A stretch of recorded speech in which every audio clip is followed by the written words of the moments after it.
عليكم السلام. إن الحمد لله والصلاة والسلام على رسول الله.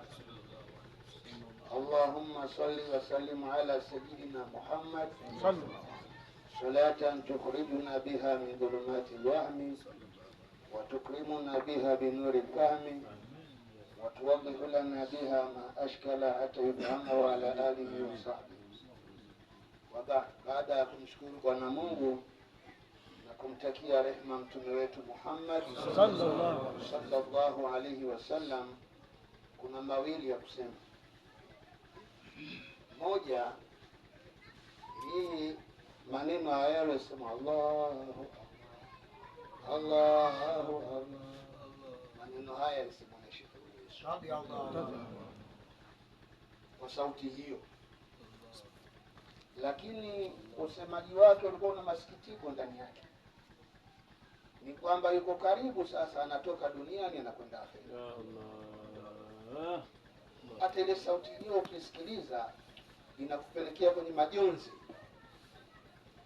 Ni kwamba alikuwa anajua kwamba sasa baada ya muda mfupi naondoka duniani, naingia kwenye kaburi yangu, na akatoa maagizo kwamba nikifa mnifanyie hivi, mnifanyie hivi, mnifanyie hivi, sababu alikuwa anajua kwamba safari yangu iko tayari. Lakini sisi pia naye tunajua kwamba safari yetu iko tayari. Hakuna asiyejua hata mmoja kwamba kifo kipo, yani utake kipo na usitake kipo.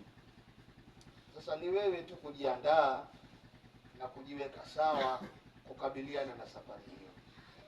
Safari yenyewe ni ngumu, si kwamba vile labda unatoka Lewa unakwenda Fufui. Hapana, ni safari unatoka kwenye uhai unaingia kwenye umauti. Ni safari unatoka kwenye raha ya dunia sasa unaingia katika misukosuko ya akhera. Safari yenyewe ni ngumu mno, ni lazima ifanyiwe maandalizi ya kutosha, na ifanyiwe maandalizi mazuri. Na maandalizi mazuri usizanie ni kubeba mikate, ukabeba miwa, ukabeba kashata, ukabeba kahawa ndio unakwenda nazo akhera. Hazikusaidii, wala hutakunywa hivyo vitu, utakunywa vitu vingine kabisa. Lakini kule akhera tunakwenda na salihal a'mal, matendo mazuri. Haya ndio tunakwenda nayo akhera. Usipokuwa na matendo mazuri utakwenda na matendo mabaya, ndio kinyume chake. Sasa kwenye mlango huu wa matendo mabaya, hebu tuufunge mlango huu, tuufungue mlango ule wa matendo mema, tuufungue mlango wa matendo mazuri. Na haya ndio malezi tunayolelewa nayo na mabwana zetu, wanatulea katika misingi bora, katika misingi inayofaa. Ili nini? Tuwe ni watu wenye kufaa, tuwe ni watu wenye kuongoka, tuwe ni watu wenye mwelekeo mzuri. Hata uko akhera tunakokwenda, hata kama tutaanguka, lakini safari tutafika. Msalie Bwana Mtume. Jambo moja dogo kubwa, makarimil akhlaq, tabia njema uwe nayo. Ukishakuwa nayo tabia njema, yatatengenezeka mambo yako ya kidunia na mambo yako ya kiakhera. Tabia njema. Na tabia njema moja katika tabia, sahihisha ulimi wako, unyooshe ulimi wako, uoshe ulimi wako ukiongea na wenzako. Usiwe ni mtu mwenye kutumia kauli mbaya za kuwaudhi wenzio, unatumia kauli bovu za kudharau wenzio, unatumia kauli ya kumfanya mwenzako akate tamaa. Safisha ulimi wako, na ulimi wako ndio simba wako. Utakapomwachia basi atakung'ata wewe mwenyewe.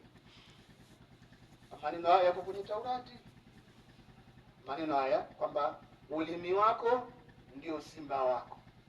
Utakapomwachia yule simba, usipomfunga, ina maana atakutafuna wewe mwenyewe. ndio ulimi wako. Ukiudhibiti ulimi, basi utakuwa umedhibiti yule simba ambaye hawezi kukutafuna. Lakini ukiwa na tabia ya ulimi wako unasema kile unachojisikia kumwambia mwenzio, ukiamua kumtukana unamtukana tu, ukiamua kumkebehi unamkebehi tu, ukiamua kumdharau unamdharau tu, ulimi wako umeutumia vibaya, na hii itakuwa ni kesi mbele ya Mwenyezi Mungu kwa vile ulimi wako umeutumia vibaya. Hii ni kesi. Wewe leo unaona kama ni rahisi tu, kama kawaida tu, lakini hii ni kesi.